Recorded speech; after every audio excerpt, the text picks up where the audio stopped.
Bueno, si os parece, voy comentando mi idea de cómo organizar el debate,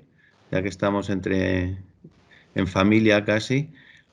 ¿Eh? Mm. Yo tenía pensado hacer una breve introducción y después darle el paso a Luis para que nos haga una exposición más extensa, tanto por su conocimiento de las circunstancias, de cómo van evolucionando en torno a los debates de la ley, a las relaciones con el Ministerio, como por ser un poco el guía de nuestro Consejo en cuanto a todas las alegaciones y las propuestas que se hicieron en el periodo de información y de participación pública. Y después dar entrada a todos los invitados con un primer turno para los decanos de los 7 colegios eh, que, que participamos en el debate de esta tarde, de tal manera que cada uno de los decanos o representantes de su colegio pueda intervenir en algún aspecto puntual, para evitar empezar por nosotros y pisarnos la exposición unos a otros. Yo creo que es más operativo que sobre la exposición que haga el presidente del Consejo, pues podáis ir aportando en una primera intervención los decanos para arrancar con un debate, por supuesto, abierto a todos los asistentes, que cualquiera pueda después intervenir y hacer aportaciones. Así que, bueno, pues si os parece, estamos actualmente 19, estamos esperando a Luis y mientras tanto podemos empezar, ¿eh? Y si por lo que fuera Luis tardase más, pues entonces dejamos abierta la posibilidad que empecéis a intervenir. Bueno, pues en primer lugar, pues agradeceros el interés, en este caso, a los 7 colegios que vamos a participar y sus colegiados, que ojalá se vayan incorporando poquito a poco al debate.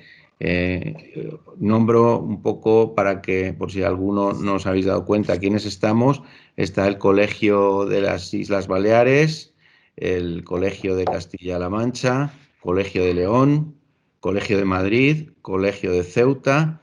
el Colegio de Cataluña, que no sé si podrá incorporarse a lo largo del debate, y el Colegio de Extremadura. Son los 7 colegios que participamos hoy. La fecha no es muy buena, como estábamos comentando, y bueno, y habrá, espero, yo veo algunos colegiados, algunos miembros de la Junta de Gobierno de algunos otros colegios, y esperemos que se pueda ir incorporando a alguien más. Porque, y comienzo un poco con mi pequeña introducción. Yo creo que la Ley de Arquitectura y Calidad del Entorno Construido pues nos abre también un montón de posibilidades de cara a este futuro lleno de oportunidades, fruto y en un momento tan crítico como ha sido la pandemia y lo que habrá de venir posteriormente, pues el hecho de que coincida con el proceso de redacción y de aprobación de una ley tan importante como la ley de arquitectura, yo creo que resulta fundamental para nuestra profesión. Dicho eso,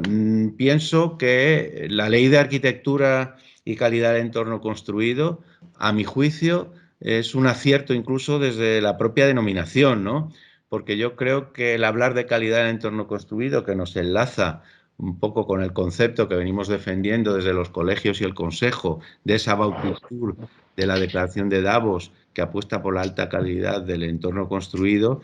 enlaza también con el criterio de que no estamos hablando ni gestando una ley de arquitectura para los arquitectos,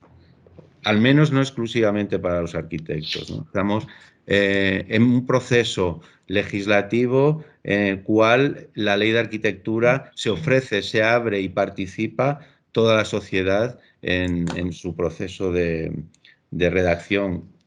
y posterior aprobación, ¿no? Bienvenido, veo a Luis Comerón, el presidente de nuestro consejo. Bienvenido, Luis. Buenas Acaba de tardes. empezar con una breve Ujú. introducción que, si me permites, termino Sí, claro. para darte posteriormente entrada y que tú inicies una exposición como el más conocedor tanto de las propuestas que hicimos desde el Consejo bajo tu batuta como el proceso de cómo se está desarrollando y las relaciones con el Ministerio, ¿no?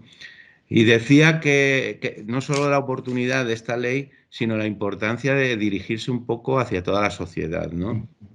Yo creo que tenemos que ser conscientes que ese criterio de apuesta por la calidad de la arquitectura como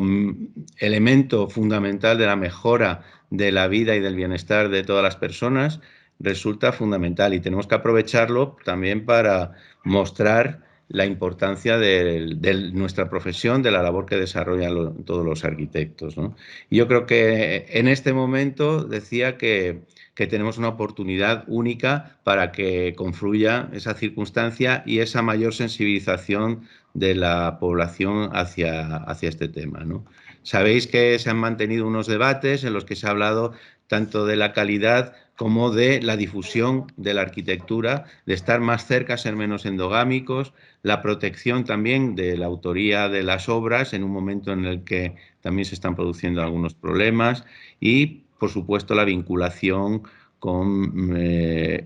la economía verde y circular, los temas medioambientales, la eficiencia energética, la ERESE, la concepción de lo público y aspectos fundamentales que nos vienen preocupando hace mucho tiempo, como los criterios de contratación responsable por parte de la Administración y esa apuesta desde lo público por esa arquitectura de calidad para la mejora de la baucultura y con ello del bienestar de todos los ciudadanos. Y bueno, no quiero extenderme más y por favor, Lluís, si tienes a bien proceder un poco a hacer la introducción del concepto de la ley y abrir posibilidad para un posterior debate, pues perfecto. Encantados.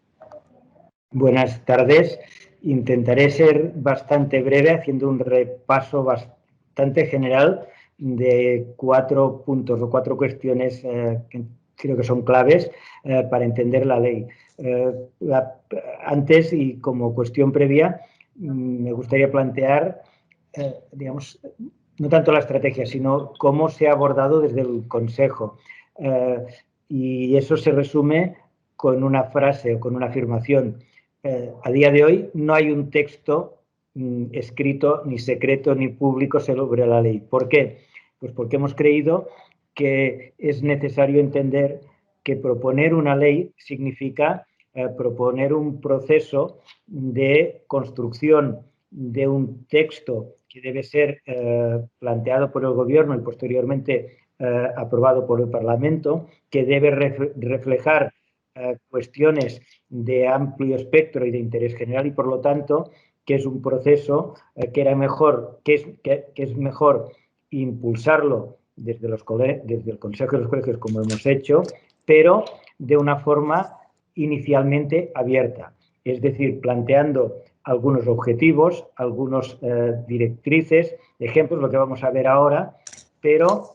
creo que es algo que también es bastante propio de nuestros procesos proyectuales, es decir, sabiendo que al principio no se tiene en un proyecto, ni mucho menos la definición final, no podemos tener en los detalles, y por lo tanto lo que estamos haciendo es el equivalente, digamos, a un estudio previo, no a un proyecto, es decir, poner las bases de cómo desde el Consejo pensamos que podría ser el camino que puede seguir la redacción de una ley de arquitectura, y eso es lo que tenemos a día de hoy, eso es lo que se ha planteado en el Ministerio. A partir de esa petición, el Ministerio ha iniciado ese proceso participativo y es con lo que vamos a trabajar. Y es de alguna forma lo que voy a intentar resumir si consigo compartir la pantalla. Sí.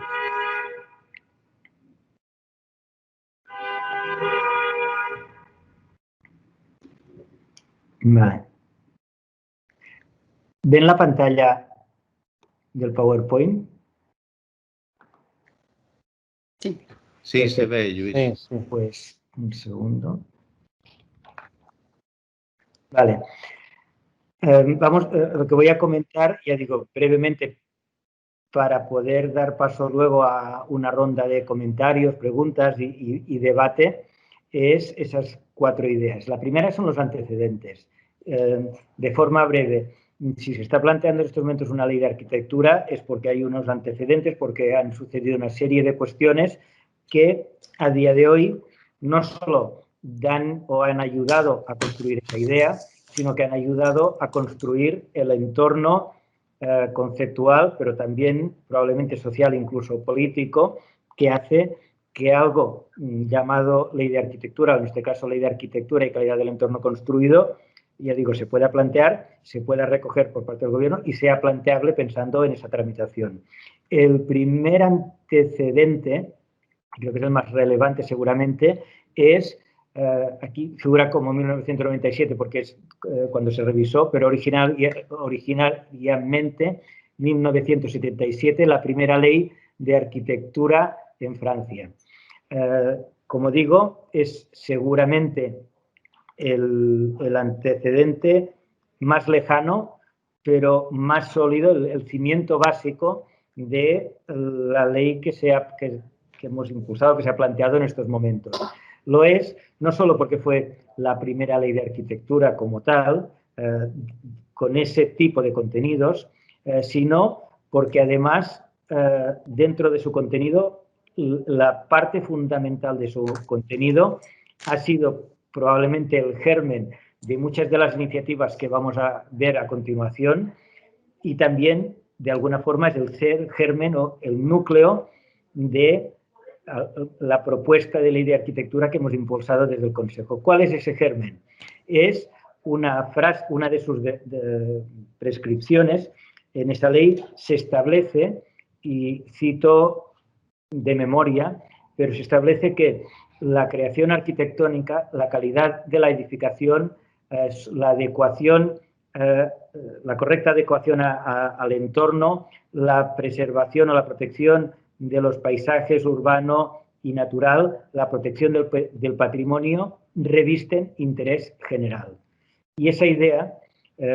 la arquitectura, en la ley se ha resumido en el título como la calidad del entorno construido, que de alguna forma refleja toda descripción que he recitado, revisten interés general.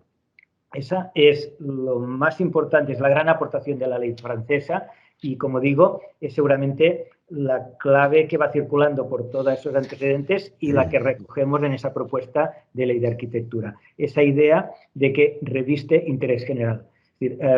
esa construcción del entorno, construcción y transformación del entorno construido, la arquitectura en su sentido más amplio, como planteaba el decano hace un momento. No entendido como algo específico, no entendido como estrictamente la profesión de los arquitectos, sino esa labor que hacemos, pero que también hacen algunas otras profesiones vinculada con esa transformación continua del entorno, revisten ese interés general. Es decir, es algo que nos atañen a todos y el resultado de lo cual tiene una incidencia importante en nuestro bienestar, tanto en el bienestar individual como en el bienestar colectivo. Esa idea que parece obvia, es decir, que una buena ciudad, que un buen pueblo, que un buen entorno, que una buena vivienda, que un buen edificio redunda en el bienestar y, por lo tanto, en el beneficio individual y colectivo y, por lo tanto, reviste interés general, es algo que, como veremos después en otros ámbitos y en otras profesiones, está muy bien reflejado, pero, en cambio, en las legislaciones modernas no aparecía. Lo incorpora por primera vez la Ley de Arquitectura francesa y, a partir de ese momento, empieza a primero despacio y luego acelerándose, tener repercusiones y consecuencias. Seguramente la primera, y no es directamente vinculada con esa definición, pero sí que está vinculada con la acción y con ese planteamiento, es una resolución en 2001 ya del Consejo de la Unión Europea sobre la calidad arquitectónica. A partir de aquí se van... antes de eso, también es relevante y luego se vuelve a reformular la Directiva Europea de Cualificaciones, porque en esa directiva, hablando precisamente sobre las cualificaciones, sobre las titulaciones profesionales, se vuelve a recoger esa definición y a través de esa definición se incorpora las profesiones vinculadas con la arquitectura a el grupo de profesiones que, en tanto que revisten interés general, requieren una definición de titulaciones específica. Esa directiva europea anterior al 2000 se ha reelaborado, se ha revisado 2 veces y mantiene esa disposición y mantiene esa formulación. Esa formulación, posteriormente, en 2016, es reelaborada, es recogida por una segunda ley francesa de arquitectura que de alguna forma despliega la anterior y también es el germen de la ley de arquitectura en Lituania, la segunda ley después de la francesa en 2017, también de la ley de arquitectura en Cataluña, que en el ámbito, digamos, del nivel competencial autonómico, pero también desarrolla ese mismo principio o pretende desarrollar ese mismo principio. A partir de aquí, y por eso está en gris, en color distinto, tenemos otro componente importante en los antecedentes que es... Perdona, Lluís. Lluís, discúlpame, estás refiriéndote como si estuviéramos viendo la presentación. Yo creo que has dejado de compartir pantalla. Pues gracias por el aviso y un momento que vuelvo a intentarlo.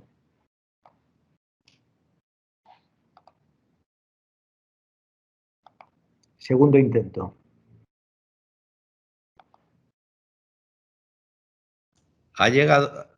Llegó a estar, pero ahora vuelve a estar, sí. Vale, pues seguimos. Gracias por el aviso y disculpad. Vale, estábamos en la declaración de Davos. La declaración de Davos es muy significativa porque seguramente constituye el otro gran antecedente vinculado con este, pero con una, digamos, aportación de nuevos contenidos o de una visión complementaria también básica para la ley. La declaración de Davos, suscrita por todos los países europeos en 2018 entre 2018 y 2019, define el concepto de Baukultur, que no se puede traducir directamente por cultura de lo edificado, porque seguramente digamos, por cultura se refiere no a una manera, digamos, elitista o académica de entender la cultura, sino por cultura como patrimonio o acervo compartido, y por edificación se refiere también a una visión más amplia, a entorno construido. Por lo tanto, en realidad está haciendo referencia a el acervo compartido y la calidad del acervo compartido referido al entorno construido. Esa declaración de Davos, que pone sobre la mesa, digamos, el valor de la baucultura o de la cultura del conocimiento y de la calidad del entorno construido, es el resultado, y también creo que eso es relevante, del Año Europeo del Patrimonio. Por lo tanto, nace en principio vinculado con la puesta en valor del patrimonio arquitectónico, del patrimonio histórico. Pero lo interesante es que avanza mucho más respecto a una visión, digamos, reduccionista o reducida del patrimonio, salta de lo que podríamos llamar el patrimonio histórico a todo el patrimonio construido, y no solo al patrimonio construido ya existente, sino también se proyecta sobre el patrimonio construido pendiente de construir o que necesita una renovación, una transformación. Por lo tanto, salta, digamos, o aplica la mirada de poner en valor digamos, lo que habitualmente ya sabíamos hacer, que es el patrimonio histórico, arquitectónico histórico, extiende esa mirada al conjunto de entorno construido y sobre esa mirada extendida formula no solo las consideraciones de puesta en valor, digamos, habituales desde esa perspectiva, sino que además subraya 2 ideas clave. Una, la necesidad de actuar en ese entorno construido con una visión cultural, entendiendo cultural como lo he comentado antes, es decir, con una visión cultural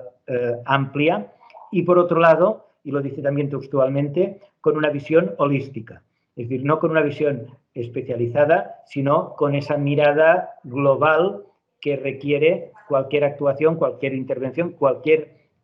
construcción o mejora o transformación del entorno construido. Y esa idea de visión centrada o con el foco puesto en una mirada cultural y con una visión holística, son claves en la declaración de Davos y además seguramente se entienden bien como contrapeso o como complemento de otra visión probablemente prioritaria todavía en estos momentos en la Unión Europea, que es la transformación del parque de edificios, la transformación del entorno construido desde una visión sobre todo centrada en la eficiencia energética y en una visión tecnológica. Por lo tanto, la Declaración de Davos lo que hace es recordar que además de poder, digamos, de tener directrices y motivos de transformación del entorno construido vinculados con la eficiencia energética y con las tecnologías, es necesario actuar con esa visión centrada en la cultura y con esa visión de conjunto y esa visión holística. Esa declaración de Davos, por lo tanto, de alguna forma sintetiza esa constatación o esa, digamos, la necesidad de atender a la calidad del entorno construido no solo desde la perspectiva de lo físico, de lo material, sino atendiendo a todo el resto de valores que no forman parte de lo que podríamos llamar la calidad específica de la materia edificada, de la edificación. Eso es además clave en la formulación que hemos hecho, en la propuesta que hemos hecho de ley de arquitectura para España, de la ley de arquitectura y de entorno construido, porque en España tenemos ya, y va a ser uno de los límites, una de las fronteras de la ley de arquitectura, la LOE, la Ley de Ordenación de la Edificación. Y la LOE, precisamente, en su preámbulo, la primera referencia de la que toma pie es de esa frase que he mencionado antes, que la LOE la toma de la directiva europea, pero precisamente la directiva europea la había tomado de la ley de arquitectura francesa. Y la LOE, precisamente en su preámbulo, recuerda esa directiva que dice la creación arquitectónica, la calidad de la edificación, la correcta inserción en el entorno, etcétera, etcétera, etcétera, reviste de interés general. La LOE, después de recoger esa directiva, dice, esta ley desarrolla la calidad de la edificación y, por tanto, por pasiva, deja fuera y, por tanto, pendiente de desarrollo la creación arquitectónica, su correcta inserción en el entorno, la preservación del paisaje urbano natural, etc. Y eso, de alguna forma, subrayado por la Declaración de Davos, también es otra manera de explicar esa propuesta de ley de arquitectura. Es decir, es aquellas cuestiones que tienen que ver con el patrimonio construido, pero que no han sido reguladas por la LOE, puesto que no forman parte de lo que podríamos llamar explícitamente calidad de la edificación, en tanto que calidad material, la que conocemos de la LOE, y su desarrollo como interés general. Siguiendo con los antecedentes, siguiendo en España, en 2019 también parte de esa idea y parte de los contenidos que podríamos pensar que debería tener una ley de arquitectura son incorporados por la labor del decano y del colegio del colegio y del decano que ha hecho la introducción en la Ley de Promoción y Acceso a la Vivienda de la Junta de Extremadura. Siguiendo la cronología, pero volviendo a la otra línea, la Declaración de Davos da pie en el ámbito de la Comisión Europea a la creación por primera vez de un grupo de trabajo específico de arquitectura y calidad del entorno construido para desarrollar precisamente esos principios, es decir, en la actuación de la Unión Europea, de esa gran máquina burocrática que es la Unión Europea, por primera vez aparece un ámbito de trabajo específico para desarrollar y para impulsar la arquitectura, la calidad del entorno construido, desde esa visión o con una base muy vinculada a esa Declaración de Davos. A partir de aquí, 2020, inicio de la tramitación de la Ley de Arquitectura y Calidad de Entorno Construido por parte del Gobierno español. Eso se anuncia, de hecho, se nos traslada la intención de acometer esa redacción al Pleno de Consejeros hace ya 1 año y medio, en 2019, por parte de la que entonces era la Secretaria General de Vivienda, pero el anuncio oficial se hace por parte del ministro en enero de 2020. Posteriormente, ya durante este año, han habido dos cuestiones más que creo que es bueno también subrayar. Por un lado, el lanzamiento de la nueva Bauhaus también en el ámbito de la Unión Europea, que como el resto, digamos, de anotaciones en gris, siguen esa otra línea, digamos, en la Unión Europea de desarrollo que ha pasado por la declaración de Davos y por la creación del grupo de trabajo. La nueva Bauhaus, planteado en términos, cuando lo formuló la propia presidenta de la Unión Europea, se plantea precisamente desde esa perspectiva, como un instrumento para poder fomentar esa calidad del entorno construido y para poder, de alguna forma, recuperar, al menos en las palabras o en el planteamiento inicial de la presidencia de la Unión Europea, esa vinculación que se identifica con la Bauhaus entre esa perspectiva cultural, holística, de confianza en la capacidad del diseño para mejorar la calidad de vida, pero también esa vinculación de esta perspectiva con la otra, con las tecnologías y con el avance tecnológico y, de alguna forma, con la modernidad. Esa idea o ese lanzamiento de la nueva Bauhaus está todavía en un estadio muy incipiente. Seguramente, por lo que nos ha ido comentando, en enero va a empezar su andadura con una convocatoria para recibir, digamos, iniciativas y para trabajar en cómo concretar esa idea genérica, pero creo que es muy relevante que esa idea genérica y ese subrayado de la importancia de la arquitectura desde esa perspectiva cultural y holística esté en estos momentos en boca de la presidenta de la Unión Europea y esté clara y firmemente vinculado, se esté vinculando de una forma clara y firme por parte de la presidencia con los planes de recuperación económica Next Generation de la propia Unión Europea. Finalmente, el último antecedente es muy reciente, creo que son 3 semanas, también en Galicia han iniciado también, el Gobierno Autonómico de Galicia ha iniciado la elaboración y la tramitación de una ley de arquitectura. Esos antecedentes me gustaría, y me he detenido un poco en ellos, no tanto para hacer historia, porque creo que eso no es relevante, sino para trasladar que no es digamos, que la idea de la ley de arquitectura no es una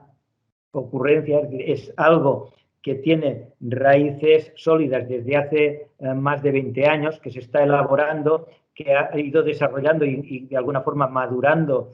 su formulación, pero también que seguramente estamos en un buen momento para ello. Es decir, que mientras desde la primera ley francesa hasta prácticamente 25 años después casi no sucede nada, porque probablemente los franceses se adelantaron bastante a lo que podríamos llamar el sentido de los tiempos, en estos momentos desde hace 2 o 3 años, cada vez, no solo la Unión Europea, yo creo que la sociedad en su conjunto, la Unión Europea, va percibiendo mayor valor en el entorno construido, va percibiendo con mayor intensidad, todavía no mucha, pero con más intensidad, el valor de ese entorno construido, por tanto, esa vinculación con el interés general y, por lo tanto, se va viendo cómo se van configurando, se van acelerando las políticas públicas de naturalezas distintas, pero en el fondo políticas públicas vinculadas con esa constatación de interés general. Segunda cuestión, objetivos. ¿Para qué? Es decir, ¿de qué se trata? Plantearía como 4 objetivos, pero separados en 2 bloques. Hay un primer objetivo fundamental y luego veremos 3 más. El objetivo fundamental, el que hemos comentado antes, y aquí tienen esa frase que intentaba recitar de memoria, de la creación, es la frase de la ley francesa que hemos visto situada también en las directivas europeas, reflejada en la propia LOE. Es decir, esa definición de interés general con la modalidad de redactado que se considere oportuno para 2021 en España. Pero, digamos, esa idea trasladar ese interés público, interés general a la legislación española con rango de ley es el objetivo principal. Por varios motivos. En primer lugar, porque precisamente la directiva europea que les he comentado describe esos ámbitos de interés público o ese interés público sobre todo en tres grandes ámbitos. En el ámbito de la sanidad, en el ámbito del derecho, de la justicia y en el ámbito de la arquitectura. Sanidad y derecho, justicia tienen muchísima legislación que no solo formula, sino que digamos, reconoce y despliega ese principio. Lo que planteamos es que en el ámbito de la arquitectura y la calidad del entorno construido, la ley debe iniciar esa andadura, y no solo iniciar esa andadura, sino con esa definición de interés general, dejar creada la percha jurídica para que luego se pueda incluso ir desarrollando en el tiempo en otros ámbitos o con otras disposiciones legales. Bien, los otros, podríamos llamar 3 grandes objetivos, ya digo que seguramente son de realidad secundaria, no, pero consecuente con el primero. Los 3, por un lado sería el que ya hemos comentado, Baucultur, el impulsar esa cultura, pero no solo la cultura entendida como conocimiento, también la cultura entendida como reconocimiento, como amor, como vinculación, como identificación con los valores de la arquitectura y del entorno construido. Por otro lado, y en otro orden de cosas, y aunque no lo haya comentado en los antecedentes en los últimos años, es evidente que también forma parte de esas iniciativas la Agenda 2030 y las agendas urbanas, entendiendo incluso que la Agenda 2030 y la Agenda Urbana Española y las agendas urbanas europeas, la Agenda Urbana Europea, las distintas agendas urbanas, en el fondo son consecuencia de algo más profundo, de una progresiva modificación de valores colectivos. Seguramente con el cambio de siglo se ha acelerado la constatación o la incorporación de valores colectivos difícilmente imaginables de hace 50 años. Podemos empezar por la sostenibilidad, el equilibrio medioambiental, pero si hacemos un repaso a los objetivos de desarrollo sostenible, los ODS, de la Agenda 2030, de la Agenda de Naciones Unidas, en realidad son un repaso, son un listado planteado en unos términos contemporáneos de valores que muchos de ellos son casi consustanciales a la Declaración de Derechos Humanos y a la propia naturaleza humana, pero algunos de ellos, como esa percepción de la necesidad de equilibrio medioambiental y algunos otros, se han ido incorporando recientemente. Y ese conjunto de valores con las nuevas incorporaciones y con la nueva percepción hace, creo, que sea fácilmente perceptible, o como mínimo sea perceptible y fácilmente difundible, que esos valores, y si usamos, ya digo, como referencia la guía de ODS, necesitan o en parte se cimientan en esa calidad del entorno construido. No solo el ODS 11, que es el que hace referencia directa a las ciudades, sino si hacemos un repaso a los ODS, hay 6 o 7 objetivos de desarrollo sostenible, 6 o 7 objetivos, digamos, comunes o más o menos compartibles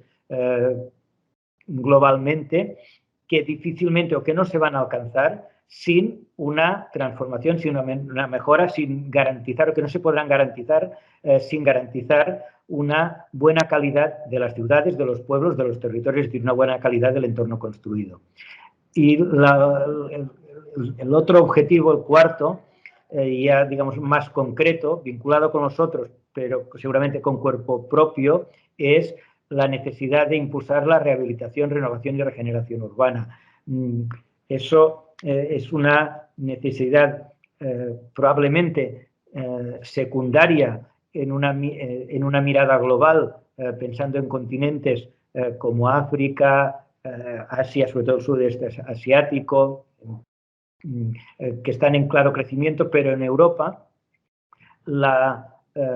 aplicación de esa Agenda 2030 y de esa idea de Baukultur no es ni va a ser construyendo nuevas ciudades, en algunos casos va a poder seguir habiendo crecimiento, pero específico y concreto, pero sobre todo en Europa no estamos hablando de imaginar una nueva ciudad, sino que estamos hablando de renovar, transformar, rehabilitar, regenerar nuestras ciudades, las ciudades ya existentes. En ese sentido, hace años, como todos sabemos,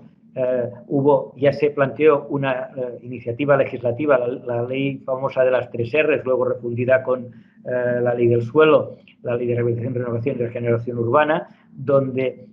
creo que era fácil compartir los objetivos, pero también creo que es comúnmente aceptado que ha tenido una repercusión y unas consecuencias bastante menores de las que se esperaba y por lo tanto también puede ser, o creemos que puede ser, uno de los objetivos de la ley, revitalizar los objetivos ya fijados de, digamos, y el impulso a la rehabilitación, renovación y regeneración urbana. Pasando a la tercera cuestión, contenidos. Bien, como he dicho antes, la ley no está escrita y, por lo tanto, lo que hay en estos momentos es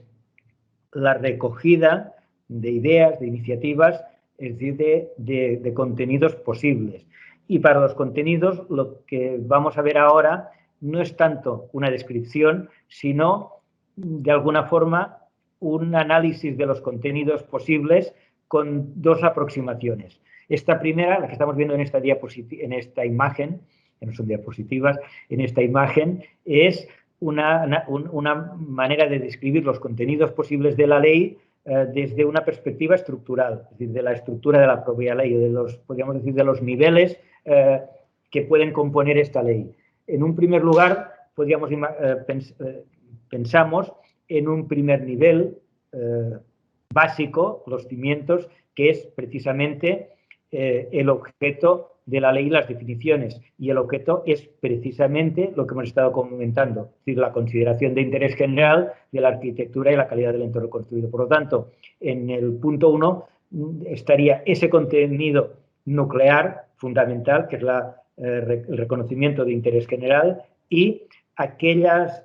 cuestiones o aquellas descripciones que en técnica jurídica son necesarias para poder hacer efectiva esa declaración, es decir, una definición de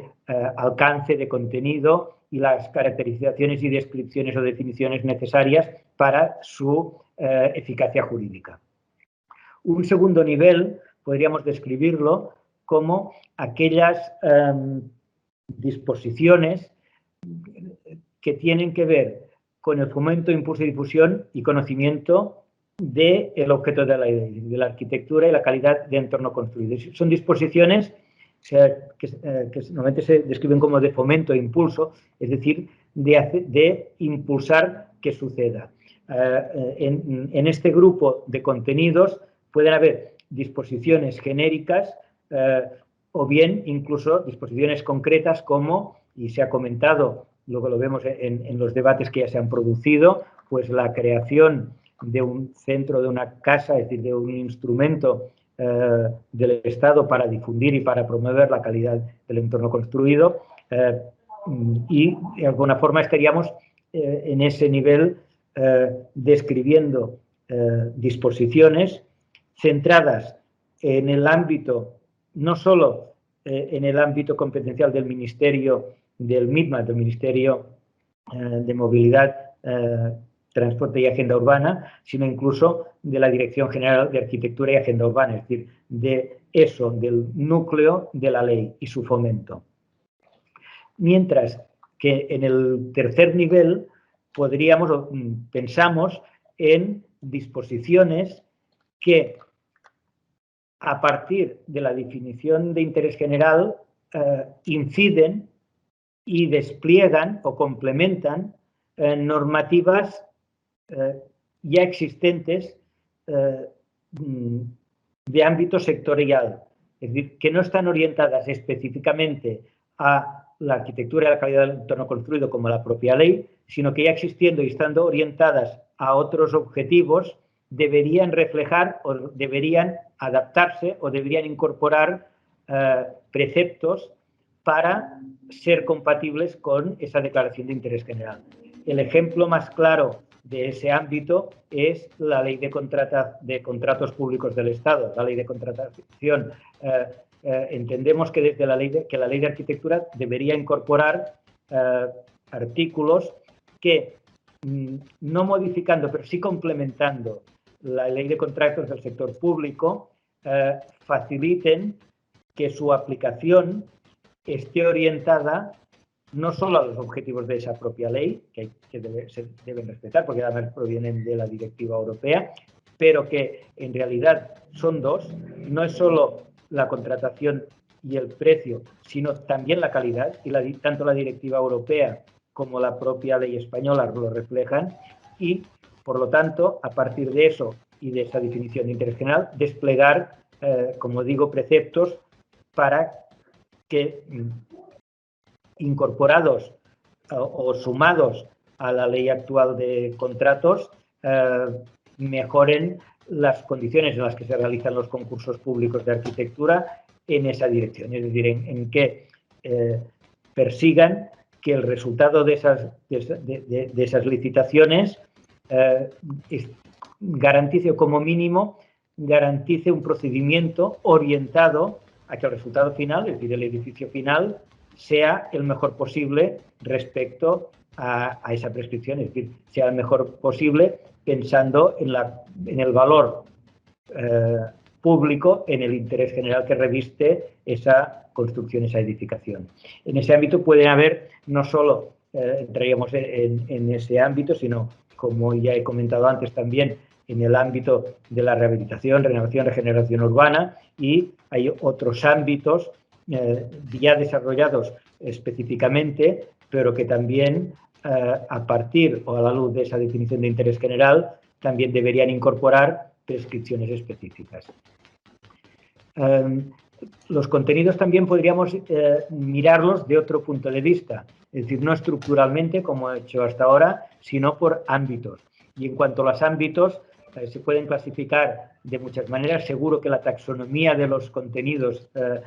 no es lo más importante, lo importante son los contenidos en sí mismos. Aquí tenemos la descripción de ámbitos que precisamente se ha utilizado y ha estado en la taxonomía del proceso participativo este mes de diciembre, PECA, promovido por el Ministerio. Y aquí los contenidos posibles se describen con esa clasificación en 7 grandes ámbitos: la calidad, en términos generales, la comunicación y la difusión, es decir, esa promoción, ese impulso, ese fomento del conocimiento y la valoración, la puesta en valor de la arquitectura y la calidad del entorno construido como algo que mejora nuestra calidad de vida, la protección del patrimonio construido y también la de sus autores, lo medioambiental, todo aquello que tiene que ver con ese equilibrio medioambiental, la protección del entorno, el combate del cambio, de la emergencia climática. Por otro lado, la I+D+I, es decir, ese aspecto que nuestro sector claramente necesita un impulso, que es el apoyo a la investigación, al desarrollo, a ese trabajo para que el sector y para que la arquitectura y para que la industria que está detrás avance más rápidamente. La mirada desde lo público, desde la contratación pública, como decía el decano antes, entendiendo que la contratación pública debe ser responsable, y es responsable no solo, ni mucho menos, velando por el precio de algo muy pequeño respecto a la obra y a la explotación posterior, que es el proyecto, sino que debe velar desde esa responsabilidad porque la obra construida finalmente dé esa respuesta la mejor posible a las necesidades no solo de los usuarios, sino de la comunidad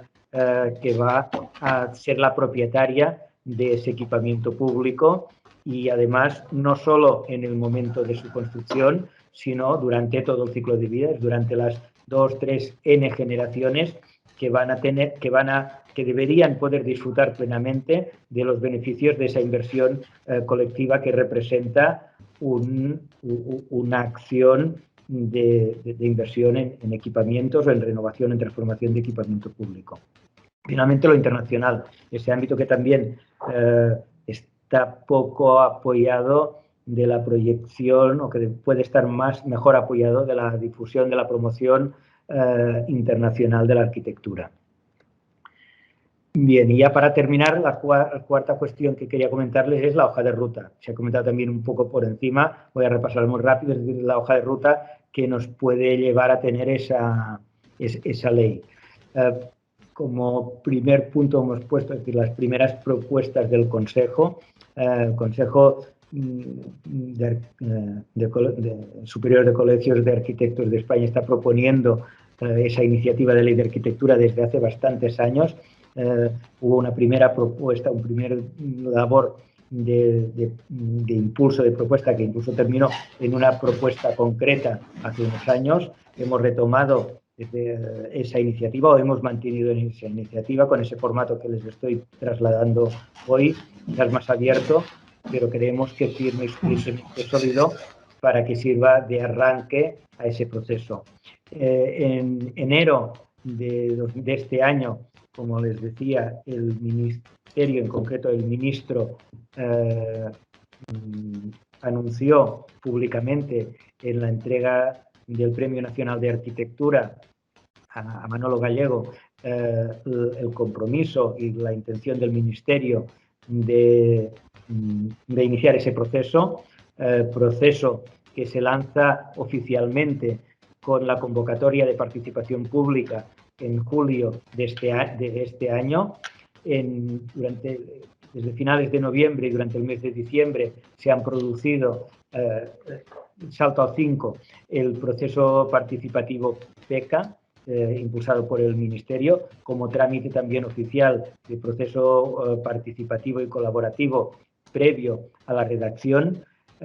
Desde un mes antes, y seguimos esta acción de hoy, forma parte de esos debates en los colegios de arquitectos que empezaron hace unos meses, que vamos manteniendo y que vamos a seguir manteniendo en paralelo para poder ir formulando la posición y de los consejos y del Consejo en ese proceso de redacción del Ministerio. Y a partir de aquí, ¿qué nos queda? Pues lo que queda es una carrera de obstáculos, un campo de minas, es decir, es un proceso muy complejo. En primer lugar, el Ministerio y el Gobierno, una vez tengan el desarrollo del primer anteproyecto, lo someten a un primer trámite interministerial donde tanto otros ministerios como otros ámbitos estatales como la Comisión Nacional del Mercado y la Competencia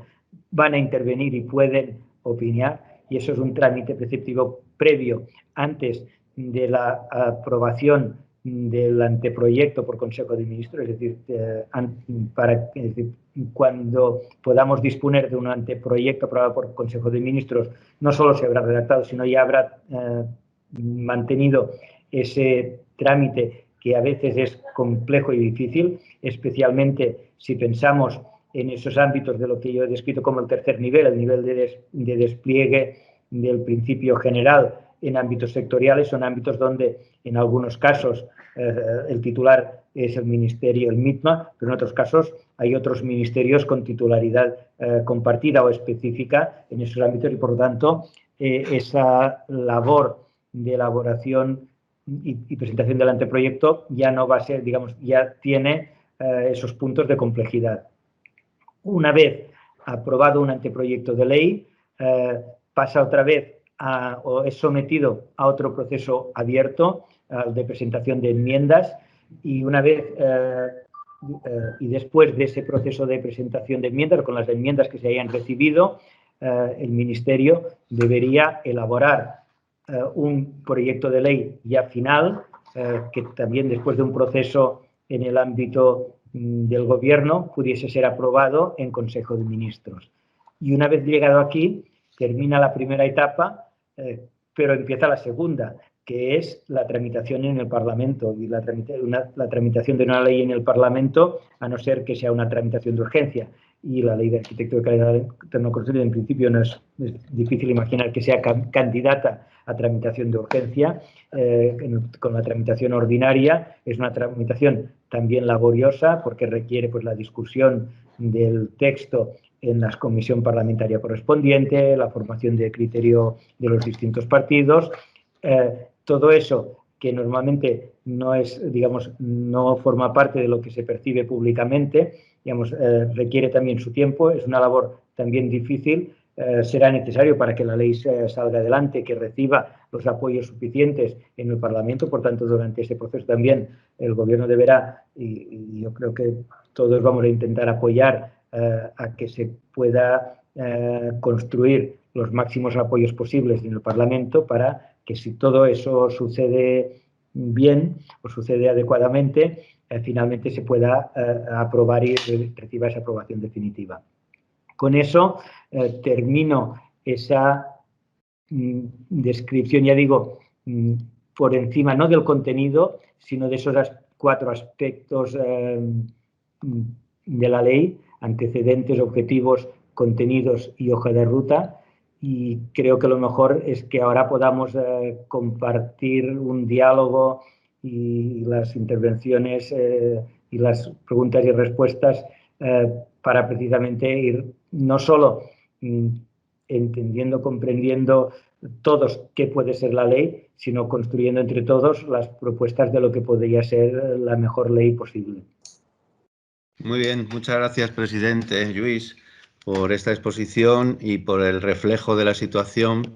Y yo creo que todo el Pleno de Consejeros comparte esta visión que también has explicado y que se está transmitiendo permanentemente por tu parte a los responsables del Ministerio, y concretamente, en este caso, al máximo responsable de llevar a buen término la redacción de la ley, que es nuestro compañero Iñaki Carnicero.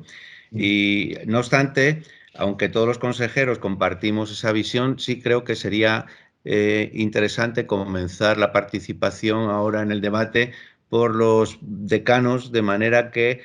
cada uno de los 7 decanos o vicedecanos que participamos en este evento puedan dar quizás alguna pincelada más específica de la situación en sus territorios o alguna aportación que pudieran considerar oportuna o relevante, y después pasaríamos a una participación ya generalizada. ¿Os parece? Por tanto,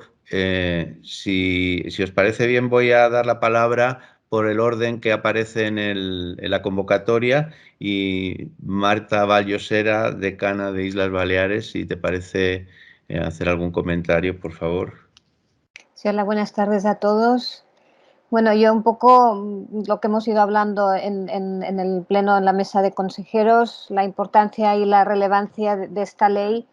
en cuanto a la protección de cada uno y dentro de casuística, cada caso en concreto, pues en nuestros ámbitos territoriales.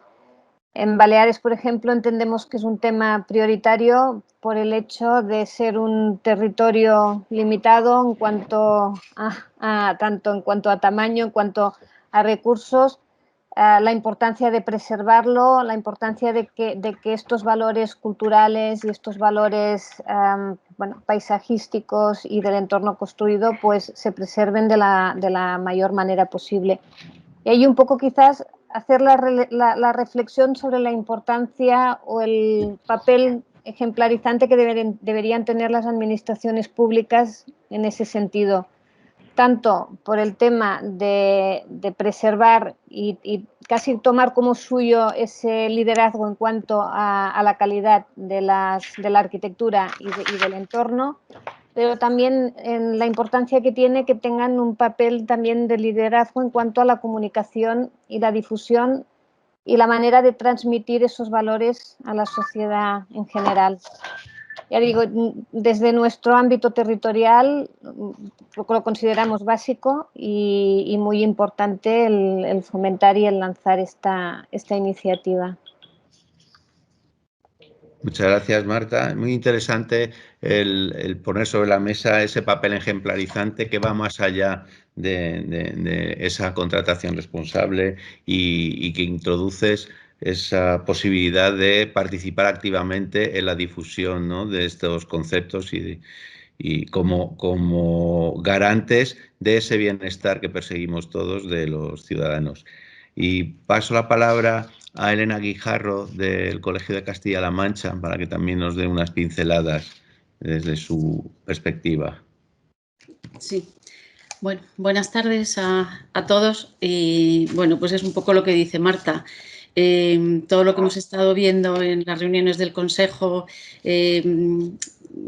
todo cómo se ha ido fraguando, los antecedentes que nos ha contado Luis, yo creo que es una oportunidad muy buena el poder modelar de alguna manera esta ley que cada uno tiene una visión y cada uno tiene unas necesidades concretas, pero la oportunidad de poner encima de la mesa todo lo que cada uno quisiera para ordenar la arquitectura y para defender la arquitectura, creo que pocas veces se nos da esta oportunidad. O sea, el pensar que llevamos tiempo pidiendo esto y que ahora podemos participar en ello, pues yo pediría que todos nos impliquemos un poco y colaboremos, porque ahora es la ocasión de poder contar lo que a nosotros nos gustaría y, bueno, pues en la medida de lo posible, pues quizá podamos conseguir algo. Es mucho más fácil modelarlo desde el principio que no encontrarnos algo hecho que tengamos que estar corrigiendo. Entonces, creo que, bueno, pues cada uno de nosotros, efectivamente, Castilla-La Mancha tiene sus peculiaridades. Tenemos un problema de población muy grave en cuanto a desigualdades de densidad y de la zona de despoblación, mientras que hay otras que tienen mucha más densidad. Bueno, yo me imagino que dando vueltas a todo esto y cuando vayamos trabajando sobre temas mucho más concretos, porque ahora mismo pues hemos visto una visión de conjunto, unos conceptos muy generales, pero iremos luego definiendo poco a poco lo que cada uno necesita y cada uno en el día a día va viendo. Entonces, efectivamente, cada uno tendrá que ver qué aspectos son los que va a necesitar ir ajustando y repito, creo que es una oportunidad única que no debemos dejar pasar. Muchas gracias, Elena. Muy importante, efectivamente, esa llamada a la implicación general de todos los compañeros del primer momento y en la que, evidentemente, los colegios tenemos que continuar haciendo hincapié para conseguir que, si hoy somos 32 en este debate, más los que han participado en otros, siga extendiéndose una mancha de aceite para ir entrando mayor grado de detalle en el futuro. Y paso la palabra al decano de León, José María Cilu, por favor. Buenas tardes. Bueno, pues yo voy a ser una voz un poco discordante. Discordante en el sentido de que a mí me faltan todavía muchos datos. O sea, a mí me hubiera gustado que hoy nos contara un poco Asunción cómo está funcionando la Ley de Arquitectura de Cataluña para que tener un poco también ver los pros y los contras de la situación que provoca tener una ley de arquitectura, ¿no? Entonces, en teoría, en teoría comparto todas vuestras opiniones de que esto va a ser bueno, pero lo que tenemos que mirar también qué es lo que puede salir mal o que si es que hay algo que puede salir mal. Y en ese sentido a mí me gustaría saber, pues, de las personas que ya tienen o de las comunidades que ya tienen una ley de arquitectura, pues que nos contaron un poco a los demás cómo está funcionando, qué fallos está teniendo, si es que los está teniendo, o qué virtudes está teniendo para poder hacer hincapié en esas virtudes. Entonces, yo por eso me manifiesto un poco que falto de información como para poder opinar y dar una opinión seria al respecto. Muchas gracias, José María. Esa llamada de alerta yo creo que nos puede servir para convocar en el futuro esos nuevos debates e ir profundizando hasta ese grado de detalle que tú requieres para poder orientarse hacia las propuestas que vamos a seguir aportando al Ministerio. Y Pablo Lalquiaga, vicedecano del Colegio de Madrid, si por favor nos puedes dar también alguna pincelada desde tu perspectiva. Sí, buenas tardes. Bueno, nosotros como casi recién llegados a este debate, ¿no? Y bueno, Sigfrido ha tenido ya varias conversaciones con Luis al respecto y nosotros hemos tenido ya reunión con el director general de arquitectura. Nosotros sí nos gustaría poner el foco en dos asuntos principales, ¿no? O sea, entendiendo que hay una parte que es la ya construida y otra que es la que está por construir. Yo creo que en la construida hay una unanimidad, ¿no? Hay que protegerla y en eso Francia es un ejemplo, ¿no? Que varios edificios de Le Corbusier sean patrimonio de la UNESCO, pues nos llevan varias cabezas de ventaja en este sentido, ¿no? Y nosotros en el Colegio de Madrid pues visamos, pues no sé, no decirte si todos los días, pero casi día sí, día no, edificios que no están protegidos y que las visamos con los mayores de los dolores, ¿no? Estamos hablando con el Ayuntamiento de Madrid para ver cómo ampliamos el catálogo, pero realmente, claro, muchas de nuestras luchas, si hay una ley por delante, pues no sé, eso ya deja de ser un David contra Goliat, sino o intentar pelear por conseguir objetivos, sino más bien por recordar a la gente que tiene que cumplir la ley, ¿no? Y la arquitectura por construir o el entorno construido por construir, ¿no? Que efectivamente cuando hablábamos con Iñaki Carnicero, pues nos decía, esta es ley de arquitectura, no ley de arquitectos, ¿no? Nos decía. Bueno, yo le decía que a nosotros nos toca dar la lata por los arquitectos también, ¿no? Y entendiendo que su papel es, el ministerio tiene un ámbito mucho mayor que el de la arquitectura, ¿no? Pero en ese sentido nosotros tenemos claras dos cosas, ¿no? Que hay que defender los concursos de arquitectura, ya lo ha comentado el presidente antes, ¿no? Pero los concursos de arquitectura tienen que dar un giro fundamental y si se entiende que la arquitectura no es un servicio como la recogida de basuras o la limpieza de un edificio, sino que es digamos que va a producir un entorno construido que es declarado bien de interés general, pues tendremos claro que la puntuación de un concurso debe ser esa, ¿no? Y eso es que nos parece fundamental, porque estamos viendo que los concursos premian la economía, ¿no? Y recibimos correos casi todos los días de compañeros que han ganado la parte técnica y les han pasado por la izquierda con la rebaja económica, en muchos casos, pues casi temeraria, ¿no? Entonces, al hilo de esto también creemos que hay que defender o intentar, no sé, aprender también de otros países como digamos que el tema de los honorarios, ¿no? Estamos, digamos que todo el rato recordándonos que no se pueden limitar los honorarios, pero a nadie escapa que en Alemania los honorarios medios son del 10%, en Francia son del 8% y en España estamos en el 3%, ¿no? Pues no se podrá, pero peor no nos puede ir en ese sentido, ¿no? Y bueno, os traslado, yo sobre todo os traslado las inquietudes que nos trasladan a nosotros los compañeros, ¿no? Y como nos ha tocado hacer campaña hace relativamente poco, pues esta es un poco las inquietudes que nos trasladan, ¿no? Y realmente, en la medida de lo posible, todo lo que se puede defender esto, no ya por los intereses de la arquitectura, ¿no? Sino porque transmitir que la arquitectura buena y de calidad se hace con tiempo, con conocimiento, con medios. Y no queremos más dinero para ganar más dinero, queremos más dinero para gastarlo en hacer buenos proyectos, ¿no? Y tener tiempo para hacerlos, tiempo para pensarlos, tiempo para ir a las obras y desarrollar una relación de otro tipo con los agentes que participan en la construcción, ¿no? Tanto con los ingenieros como con las constructoras, como con las administraciones, los clientes, ¿no? Entonces, en ese sentido, entendemos que esas dos cuestiones son fundamentales, ¿no? Y nosotros no nos vamos a luchar por ellas desde el Colegio de Madrid, pero entendemos que si luchamos todos juntos y conseguimos transmitir esto e introducir alguna de estas mejoras en la ley de la arquitectura, mejorará la arquitectura muchísimo y nuestra labor en el futuro y la de nuestros compañeros será mucho más fácil, ¿no? Nos ofrecemos a colaborar en esta línea y en todas las demás y bueno, querías puntualizar sobre esto y sobre todo lo demás, pues de acuerdo con todo lo expuesto hasta el momento. Gracias. Muchas gracias, Pablo. Yo creo que has puesto sobre la mesa una de las inquietudes que atraviesa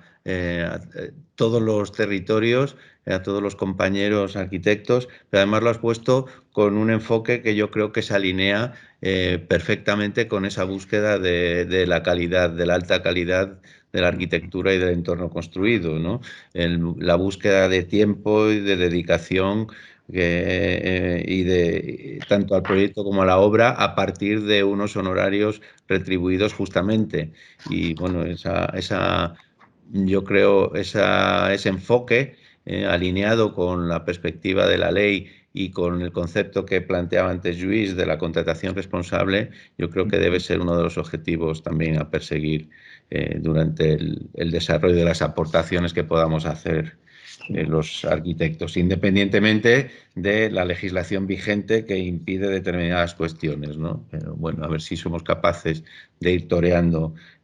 o sorteando esas dificultades. Sí, y José María Mora, desde decano de Ceuta, seguro que también nos puede dar alguna pincelada muy específica de un territorio que tiene también sus singularidades y que están sufriendo, porque lo sabemos, también algunas cuestiones de injerencia, casi podríamos llamar, ¿no? Que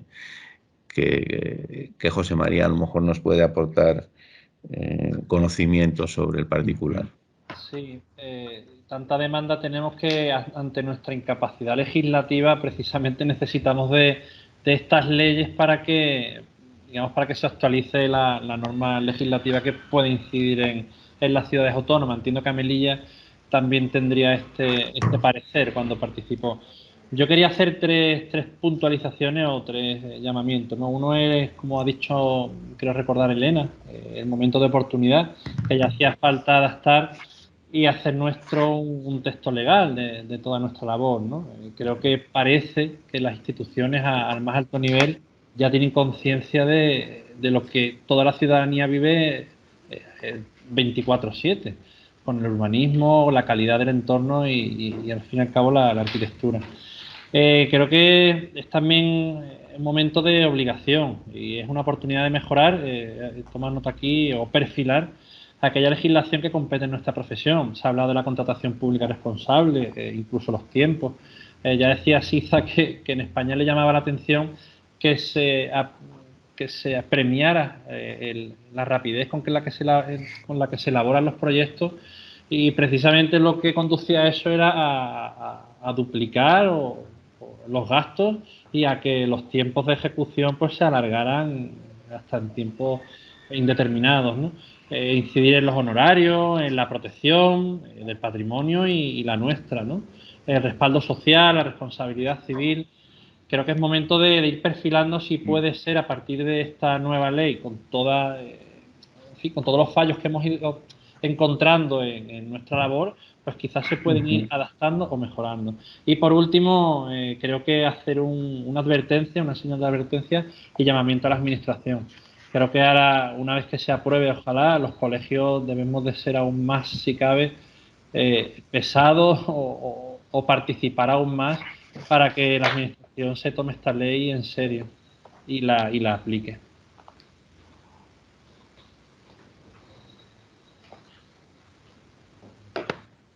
Perdón. Muchas gracias, José, por esa visión desde un territorio un poco con muchas singularidades con respecto a los colegios peninsulares y en una ciudad autónoma que sufre también circunstancias diferentes. No sé si hay algún representante de la Junta de Gobierno del Colegio de Cataluña. Me parece que quizás no ha podido, sé que Asunción no podía asistir, entonces, bueno, ahora le tocaría al COADE, pero yo no quiero abusar ya más del micro, entonces paso palabra y entramos, si queréis, en los turnos.